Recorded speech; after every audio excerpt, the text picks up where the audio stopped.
be speaking to you about a shared past, a history that divides, to quote Elżbieta Janicka, who was also invited to this conference, but was unfortunately unable to attend.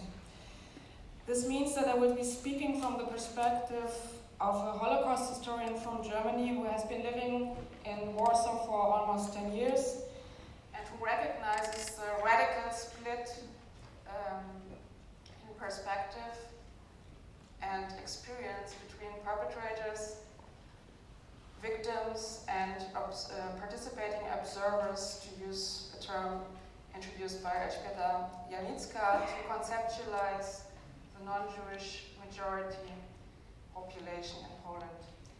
Second remark, I will be speaking about Nachman Blumental as a survivor, historian, and scholar. And I'm here as a member of a research group headed by Judith Leoncon from Paris and Aurelia Kaliski from Berlin. And as a member of this group, I made 2 excursions to Vancouver last year to visit Miran Blumental, whom you have seen this morning, to unearth and undig from his crawl space 20 years. This mic on as well.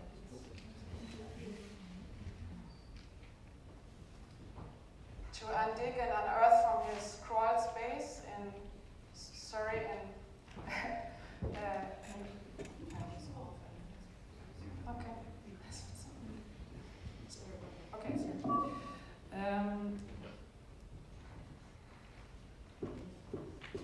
from the crawl space 20 boxes with Holocaust-related material amounting to 32 bankers' boxes that I helped ship to YIVO. And they are now in possession of YIVO. And I wish to thank Professor Richard Menkes from UBC in Vancouver, Professor Sima Godfrey, Peter Wall Institute, Michelle Smolkin, Anja Switzer, and my colleagues from Berlin and Paris, Marlena Hinz.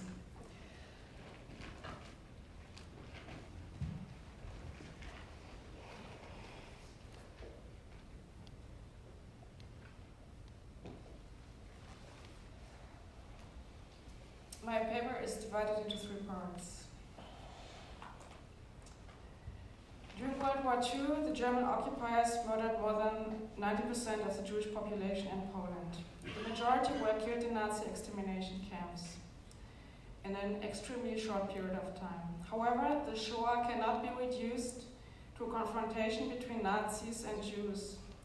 It is also, to quote Jan Tomasz Gross and Irena Grudzińska-Gross, quote, a confrontation between institutions and civilian populations of occupied Europe and the Jews who had lived in these countries for generations, end of quote. Parts of the non-Jewish majority population in Poland actively and passively participated in the persecution and murder of Polish Jews, Polish citizens.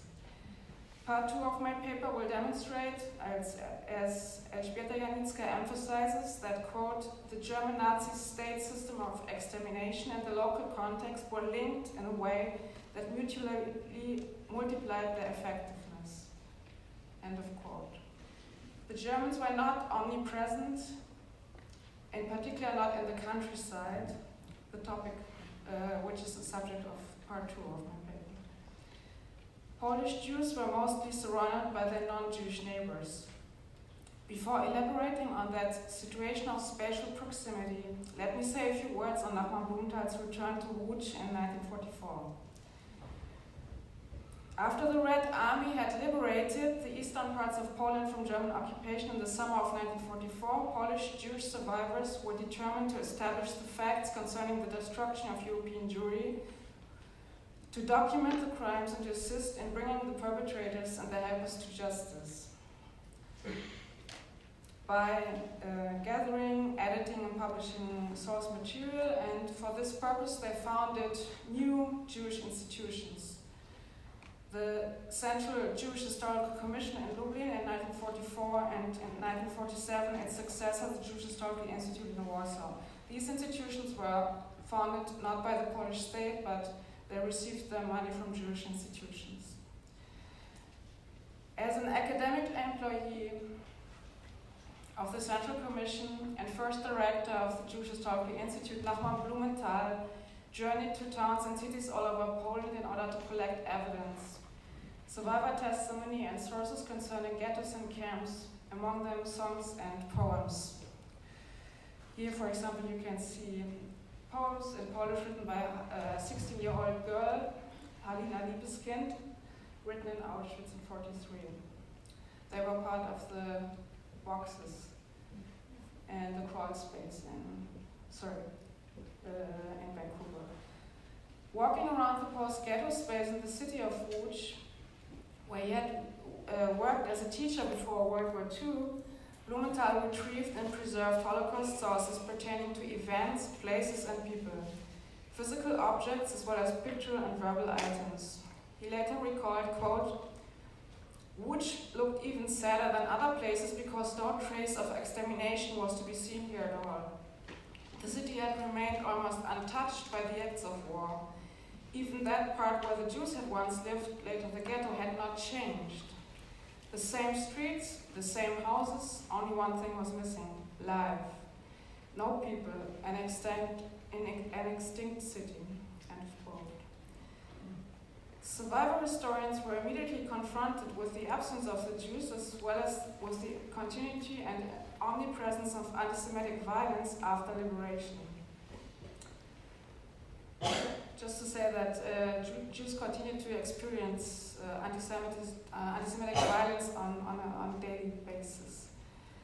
Blumental, who had a special interest in Yiddish literature and was educated at Warsaw University, had fled Łódź in September 1939 for the Soviet Union, where he escaped the Holocaust.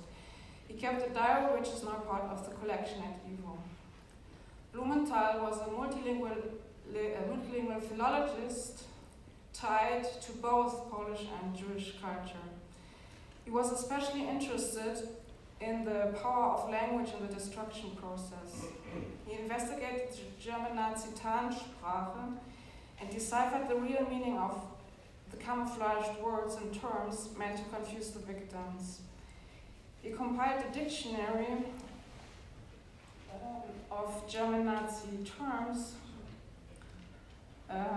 part one of which was published in 1947 by the Jewish Historical Commission under the title Słowa niewinne, which means innocent word.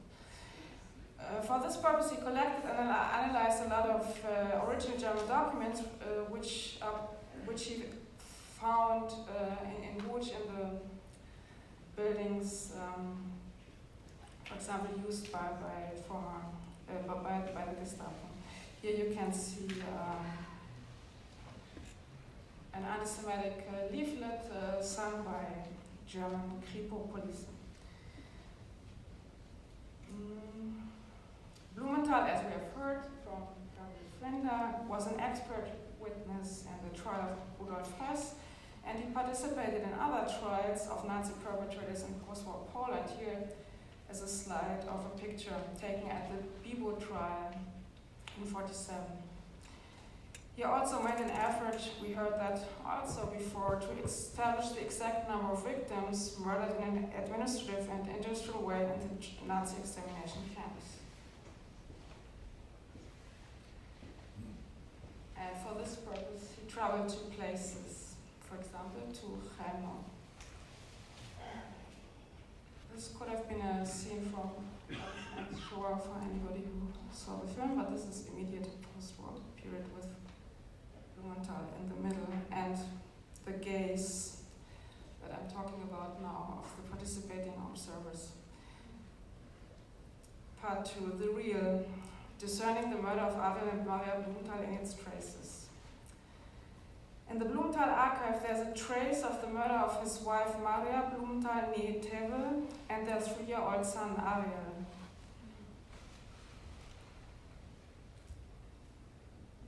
In June 1943 in Bielopole, Skrzynski near Maria's hometown in Dębica.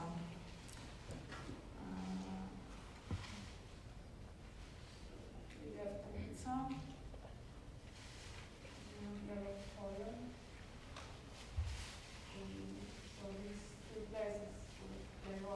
southern part of Poland.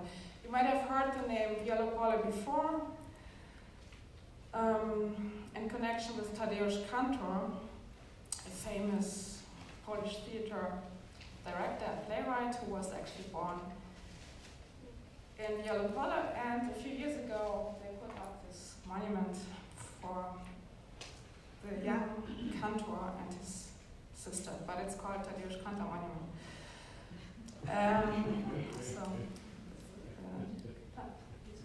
Pomnik Tadeusza Kantora. No. So this is the pomnik, the monument to Tadeusz Kantor on the market square in Wielopole.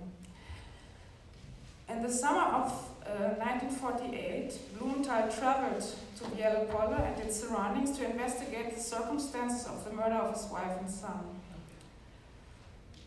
He spoke to those who had been present in Wielopole in June 1943 and wrote down what they said.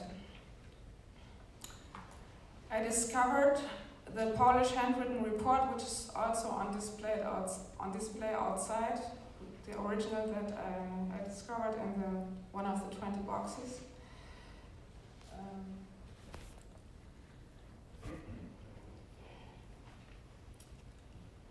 So I discovered, thanks to my friend and colleague Elżbieta Janicka, we have a first transcription of this document. And you can see how Blumental recycled German documents because it's written on a piece of paper from the German occupation period.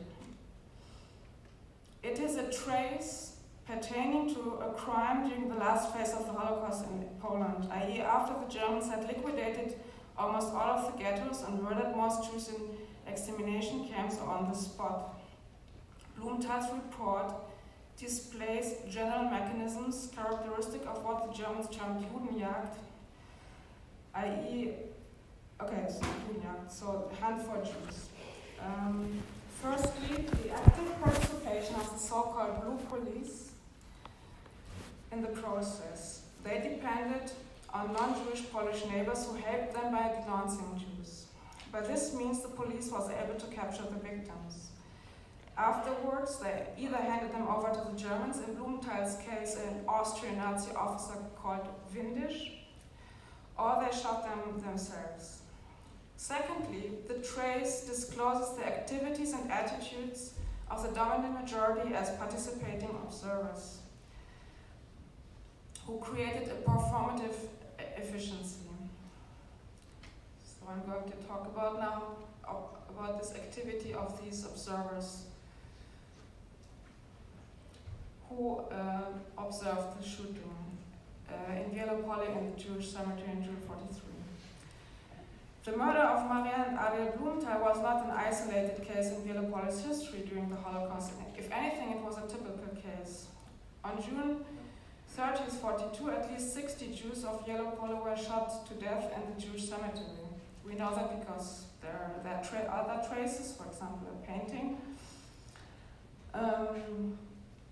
And in Blumental's report, there's a trace of another Jewish woman called Bergerova, who was also shot to death together with her 8-year-old son. We are dealing here with an open and public crime implicating those present in the village, something that Patrick Desbois was going to speak, I believe, tomorrow here, calls in broad daylight, yes, so visible for everybody. In what follows, I will provide a detailed description of this murder, trying to reconstruct and deconstruct the observer's narrative. A key sentence in this trace is the phrase "Wszyscy patrzyli." Everybody was watching. The villagers were watching, quote, when the German policeman and the blue policeman led my wife and the child from the police station to the town and along the river, end of quote. The participating subjects perceived the event during the phantasmatic frame of Christian martyrdom, quote, she stopped 3 times on her way, she rested, she talked about something with the Germans, end of quote. The implication in the genocidal situation activated a series of defense mechanisms on the part of the observers, such as the self-perception of being completely helpless or the manifestation of pity. There's this phrase, the whole village was crying. The observers placed the blame on the side of the victims instead of on the perpetrators or on themselves.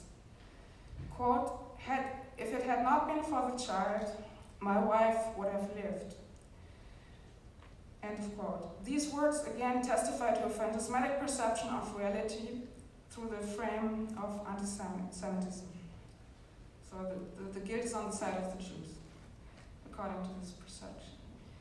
The report testifies to the close proximity of the observing subjects to the site of the execution in the Jewish cemetery, located on a hill and well visible from the little town next to the hill.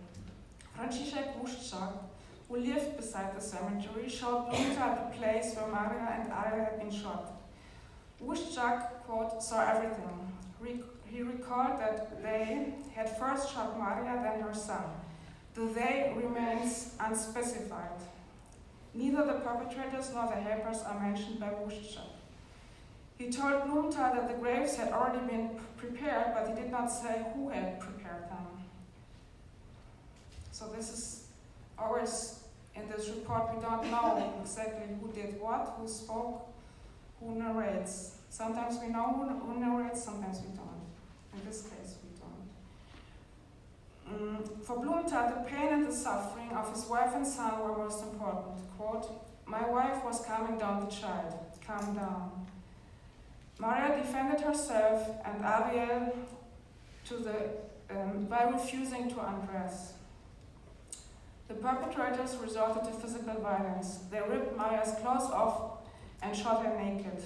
Blumental, quote, they shot her with one bullet. She asked to be shot first. She did not want to look at the death of her son. She did not want to undress. The child started to cry, Mama, where's mine? He shot at the child. He shot once and injured him. He shot a second time and killed him. The child was screaming. My wife was buried without clothes. My child with clothes on. End of quote. Both the they and the he remain unspecified. Everybody present forced Maria and Ariel Blumental into a situation with no way out. He was murdered, carried out in a cruel way. They were trapped. There was no escape because the blue policemen and the participating observers used their agency in such a way as to drive the process forward that led to the murder of Ariel and Maria. The blue policemen had brought them to the police station in the morning while they were on display for hours for the observers. They stalked their prey, observing every move. The observers and the policemen were waiting together for the Germans. Upon their arrival, they had freedom of maneuver. They could have done something to let them go, or done nothing, i.e. not to have called the Germans. Instead, they adopted the role of the last instance, druga instancja, again a term introduced by Elżbieta Janicka, perceiving this situation in such a way as if there had been no alternative but to call the Germans. Janicka, quote, the scenario with no alternative produces reality with no alternative, end of quote. The Austrian Windisch adopted the role expected of him, namely to carry out the shooting. He did not say no. Instead, he shifted the responsibility exclusively onto the participating observers and the blue policemen. For Blumental, the experience, the pain, and fear of his wife and child facing death were of central importance. Maria, who tried to pass as a Catholic Pole, was fighting for her life until the very end. Quote, my wife claimed that she was Polish. She asked for a priest. They did not let him come. She carried my child in her arms. End of quote. One villager named Zaletnik claims not to remember anything, but, quote, knows that nobody wanted to shoot at my wife and child. One of the Polish policemen was given my wife's coat, and he also did not want to shoot. Even the German officer Windisch from Vienna did not want to shoot. End of quote. So you can see nobody wanted to do it, but somehow everybody did it. No? According to Zascianek, it was Windisch who shot a few times, first my wife, then my child. End of quote. Blumental, who was in a state of shock, did not ask him who else was present at the Jewish cemetery. I want to suggest that for Blumental, the event of which he left a trace is to be understood as the real, after Lacan and Zizek, as, quote, something which can neither be directly experienced nor symbolized, like a traumatic encounter of extreme violence which destabilized our entire universe of meaning, end of quote. According to Zizek, the real can only be discerned in its traces, effects, and aftershocks. So I'm going to talk now about the involvement of the blue policeman and Nachman Blumental's agency and the agency of survivor and what it meant to be a survivor historian with this kind of agency. Maria Blumental was seeking refuge in a territory familiar to her and in places that were close to her hometown. She was born in Dębica, and these places were Brzeżyny and Mauer. Nachman Blumental's report begins as follows, quote, Brzeżyny, approximately 15 kilometers from, and then it's unreadable or illegible, first farm coming from Dębica, Staszowska Kazia. She was the liaison between Maria and the Bauer family. She says that at the beginning, Maria and Ariel spent about 2 months in Brzeżyny at Wojciech. Afterwards, they returned to Dębica.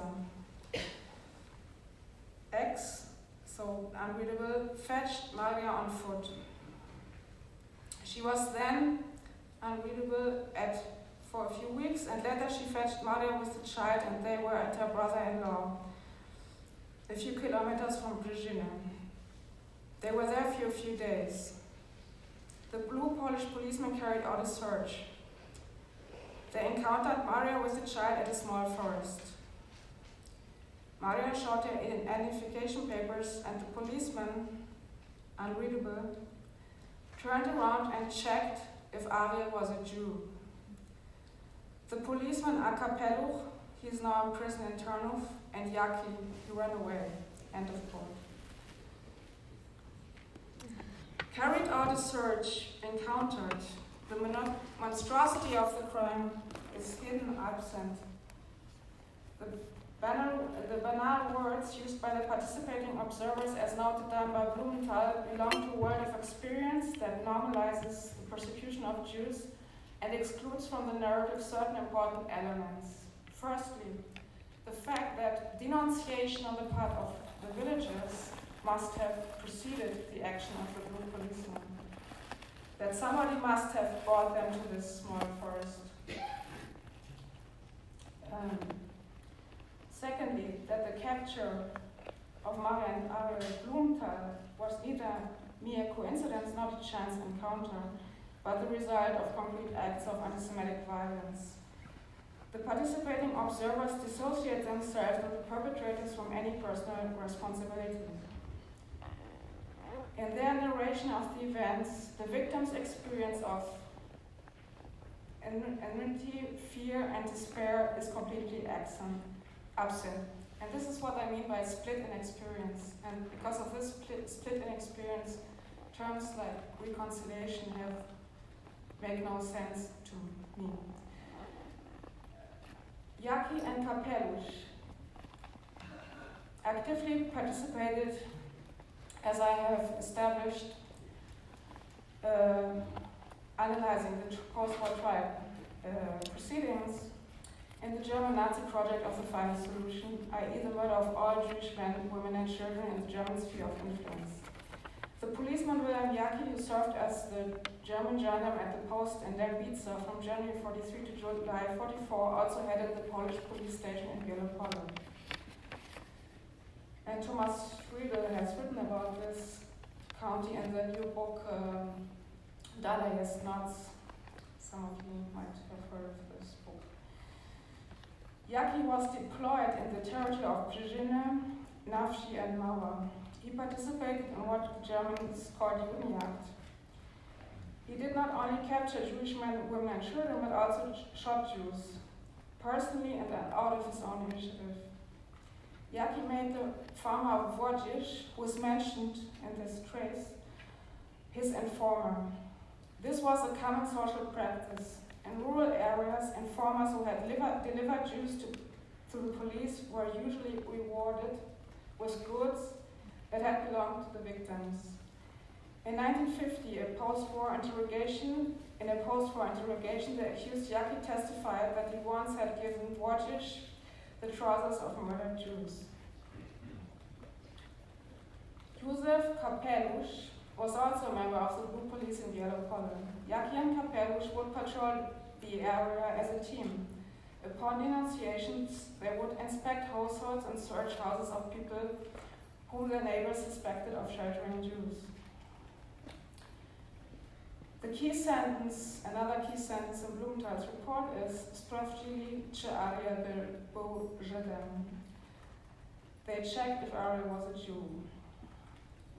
By tracking Maria and Ariel down as if they were criminals, by identifying and defining them as Jews, the policemen committed acts of antisemitic violence. Examining Ariel to see if he was circumcised and acting upon their finding, they sentenced Maria and Ariel to death. Now I'm going to talk about Blumental's agency. On August 948, Blumental wrote an official letter to the state prosecutor at the district court in Tarnów, a copy of which I found in the 20 boxes in the Blumental collection. The original, which was written on the headed notepaper of the Jewish Historical Institute, is part of the files of the criminal proceedings against Kapelusz, which are now in the Institute of National Remembrance in Poland. Blumental wrote,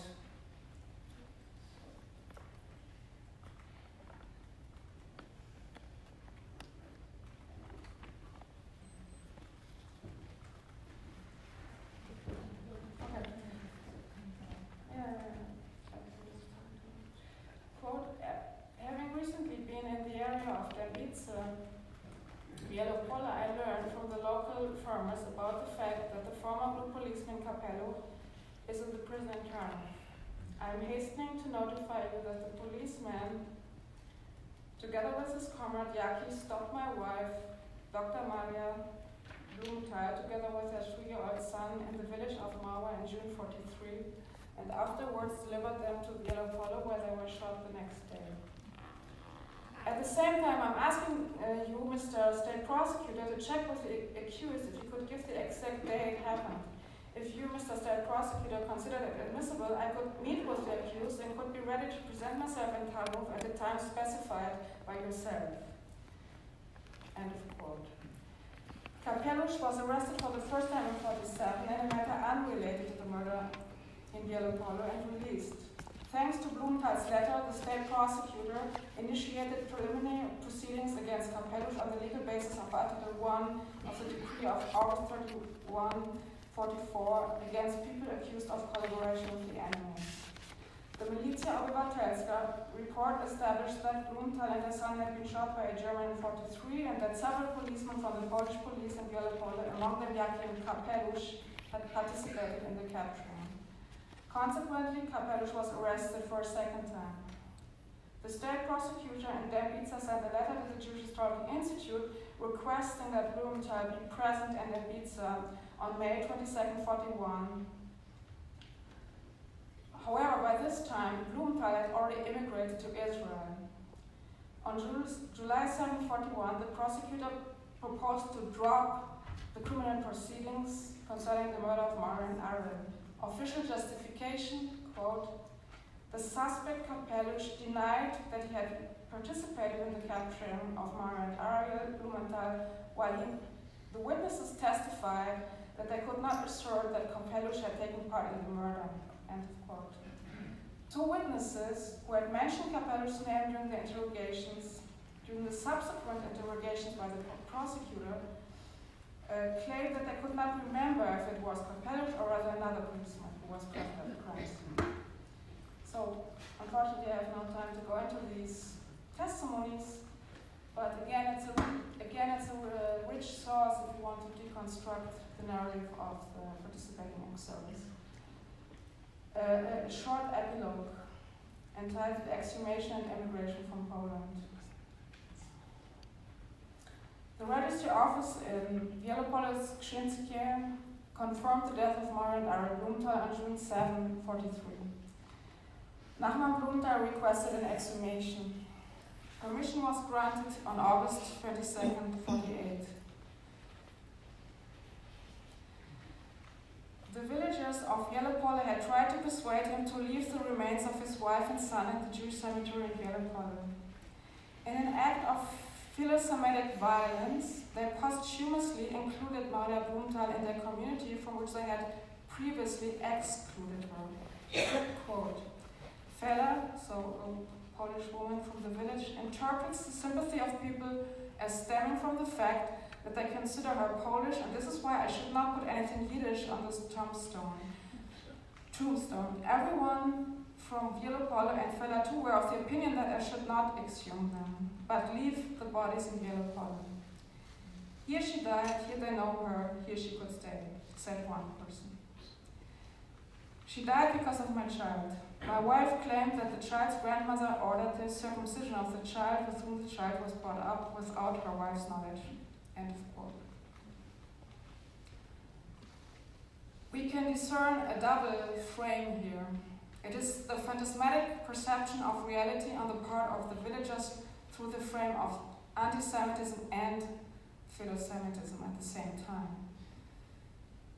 They repeat, and this is the uncanny thing, if you have ever seen Nachman's Shoah or been at the conference in Paris in February, you know what I'm talking about. They repeat the victimization of Jews in Blumental's presence. So it's still going on. What condemned the Jews in their view was both their sheer existence, quote, she died because of my child, and what they did, quote, the grandmother ordered the circumcision of the child. In the beginning, Blumental thought of leaving the bodies in Wielopole. He figured that Maria's and Aria's grave would not be defiled. Later, however, he thought that it was, quote, too difficult to get to Wielopole and that they would be on their own. Oni sami zostaną.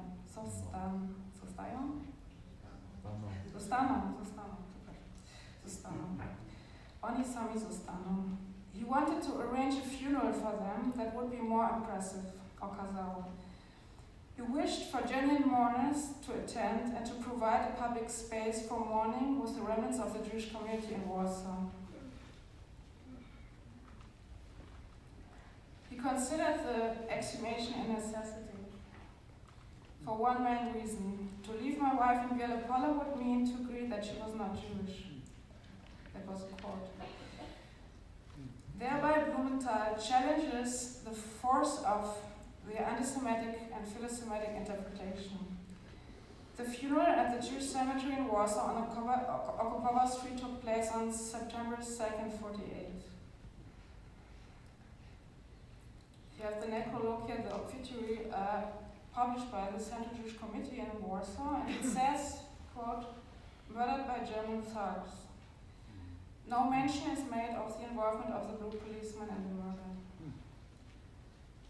And I said it before, Jews in Poland continue to experience everyday antisemitism. It might have been, considerations for personal safety might have been the decisive factor for not mentioning the blue police.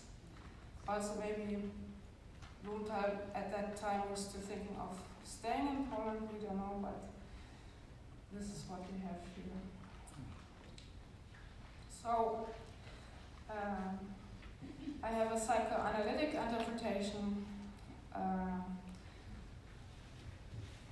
when it comes to the not mentioning of this. In Freud, there are several things. Yes, Verdrängung, Verwerfung, Verneinung, Verleugnung. I think we're dealing here with the case of Verwerfung. Verwerfen means to literally to throw away in such a way as to not consider something anymore. Zizek writes with reference to Lacan, that in Verwerfung the content is thrown out of the symbolic, desymbolized, so that it can only return in the real, qua impossible. Blumental was aware of the fact that the conceptualization of the Holocaust as a sole confrontation between Nazis and Jews did not capture the reality of the event. However, he verwarf this difficult and devastating knowledge. He put it aside, as it were, or in a box, as it were, hidden from everybody, including himself and his son.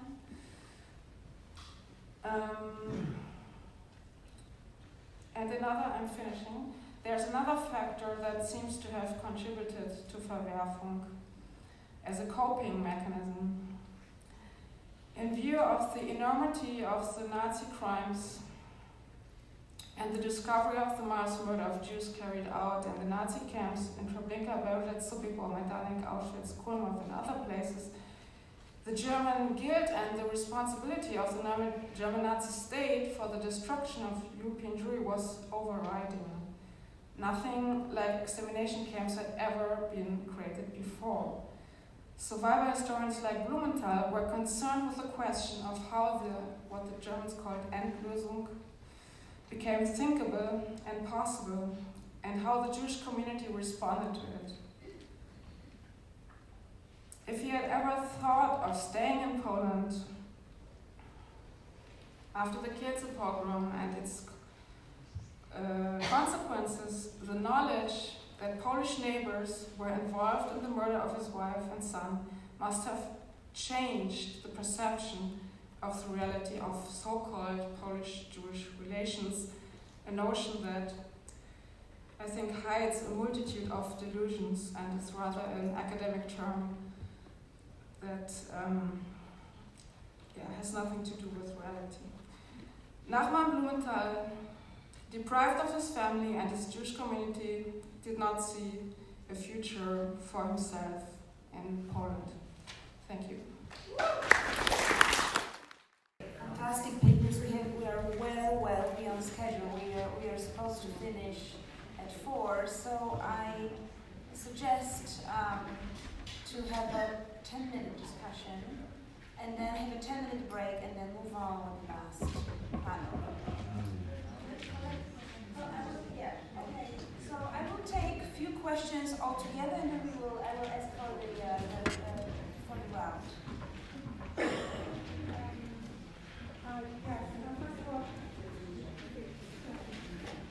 Thank you very much for that wonderful, harrowing and upsetting talk.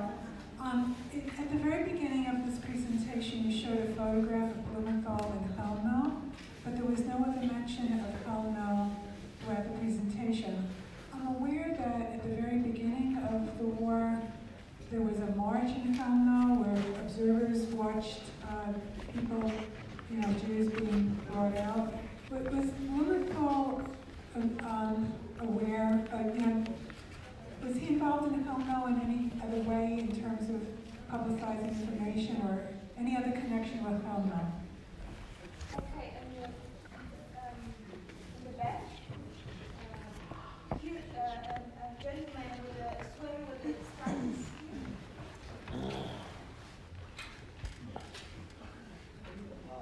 Yes, I have a question about this first talk about Żydokomuna. So I'm just curious, for instance, what is the attitude in Poland to Spanish Civil War? There was a famous Polish battalion, Dąbrowski battalion international period. And the commander of one of the most famous commanders was General Walter, who happened to be Karl Swerchewski. And I recently learned that he was Jewish. He was not. Huh? He was not. Okay, thank you very much. Yes, but anyways, what is the attitude? But half of the battalion, most of the people in the battalion were Jews and communists. What is the attitude to them? A gentleman in the back. I have a question for Professor Tenter. When you dealt with the pastoral letters of the Polish bishops, you referred quite often to what was sincere. I was curious about how you determined what was sincere in those pastoral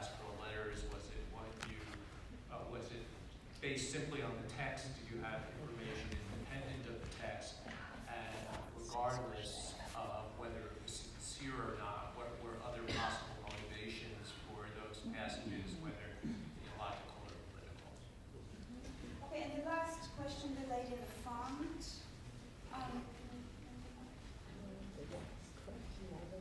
I am very sorry for not taking other questions.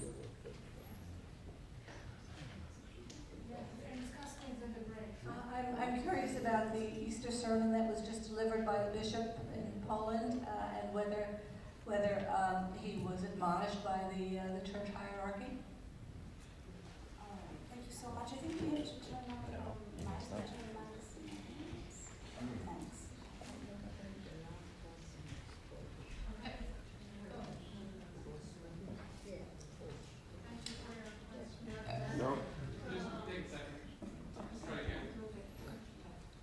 Thank you for your question.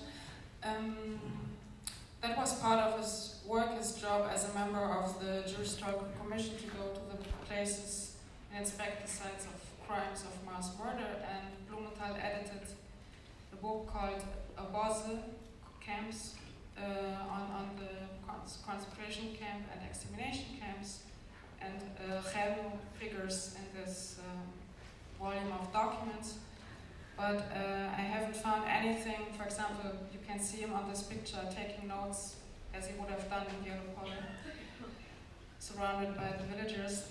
I haven't found his handwritten notes on the YIVO situation, but that would be something to maybe look for in the boxes.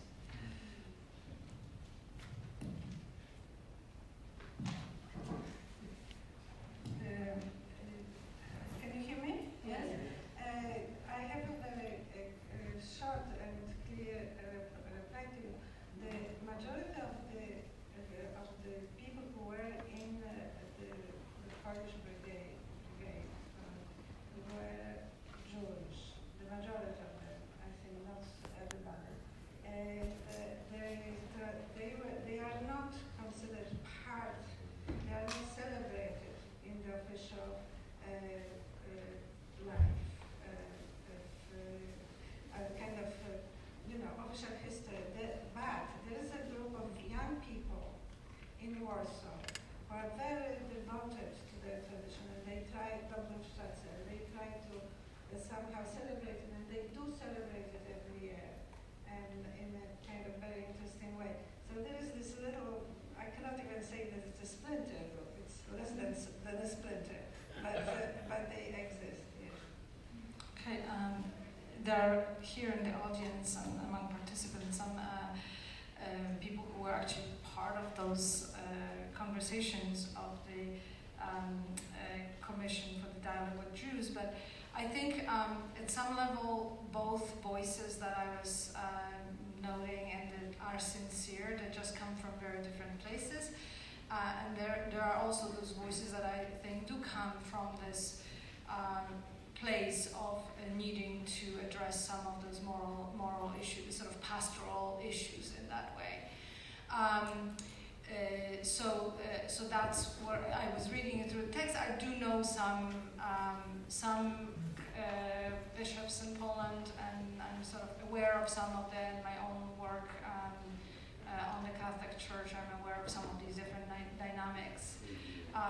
But again, even on the broader scale, and not just Poland, you have those different voices that are coming in from responding to some of the history, the atrocities after World War II, needing to find that moral voice. So I think there is sincerity in that as well.